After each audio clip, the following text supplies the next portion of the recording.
എല്ലാ മാന്യ പ്രേക്ഷകർക്കും എൻ്റെ മറ്റൊരു വീഡിയോയിലേക്ക് സ്വാഗതം.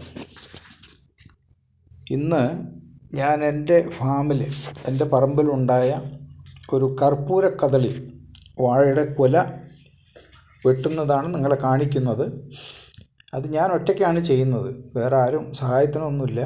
ഏകദേശം 14 അടി പൊക്കമുള്ള വാഴയാണ്. കുല നിൽക്കുന്നത് 14 അടി പൊക്കത്തിലാണ്. ആ വാഴ പതുക്കെ വെട്ടി അതിൻ്റെ കുല താഴെ വീഴാതെ കൈകൊണ്ട് താങ്ങി ഇറക്കുന്നതാണ് ഈ വീഡിയോയിൽ നിങ്ങൾ കാണാൻ പോകുന്നത്. സാമാന്യം നല്ലൊരു കുലയാണ്, അത്ര വലുതൊന്നുമല്ല, എങ്കിലും ഒരു ആവറേജ് സൈസാണ്. നമ്മുടെ വീട്ടാവശ്യത്തിന് ഞങ്ങൾ ഉപയോഗിക്കും, അത് വിൽക്കാനൊന്നുമല്ല.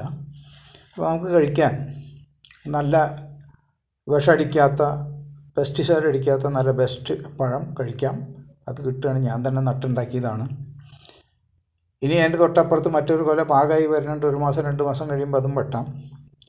അപ്പോൾ ഇത് പരസഹായമില്ലാതെ ഒറ്റയ്ക്ക് നമുക്ക് ഇത്രയും പൊക്കമുള്ളൊരു വാഴയുടെ കുല വെട്ടി താഴെ വീണ് കായ കേടുവരാതെ എങ്ങനെ വെട്ടിയെടുക്കാം എന്നുള്ളതാണ് ഇവിടെ ഈ ചെറിയ വീഡിയോയിൽ ഞാൻ നിങ്ങളുടെ മുമ്പിൽ അവതരിപ്പിക്കുന്നത്. ഇതിപ്പോൾ ഇന്ന് ഉച്ചയ്ക്ക് വെട്ടിയതാണ്. ഇപ്പോൾ കുല വെട്ടിക്കഴിഞ്ഞു, താഴെ എത്തി. അത് മണ്ണിൽ മുട്ടാതെ ഇപ്പോഴും തൂങ്ങി നിൽക്കുകയാണ്.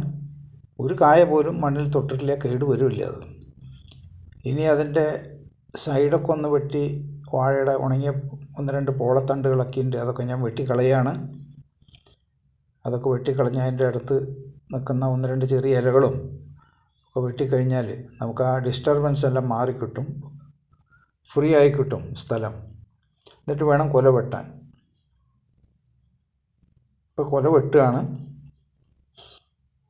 ഞാൻ എല്ലാം കൂടി മുറിച്ച് കഴിഞ്ഞാൽ കുല വെട്ടി കൊണ്ടുപോരാം, വീട്ടിലേക്ക് കൊണ്ടുപോരാം. വീടിൻ്റെ അടുത്ത് തന്നെയാണ് നിൽക്കുന്നത്. ഇതാണ് കുല. നല്ല മൂപ്പായിട്ടുണ്ട്, കർപ്പൂര കദളിയാണ്. അപ്പോൾ വീഡിയോ കണ്ടുകൊണ്ടിരുന്ന എല്ലാവർക്കും വളരെയധികം നന്ദി, നമസ്കാരം. ഷെയർ ചെയ്യാൻ, ലൈക്ക് ചെയ്യാൻ, സബ്സ്ക്രൈബ് ചെയ്യാൻ മറക്കല്ലേ.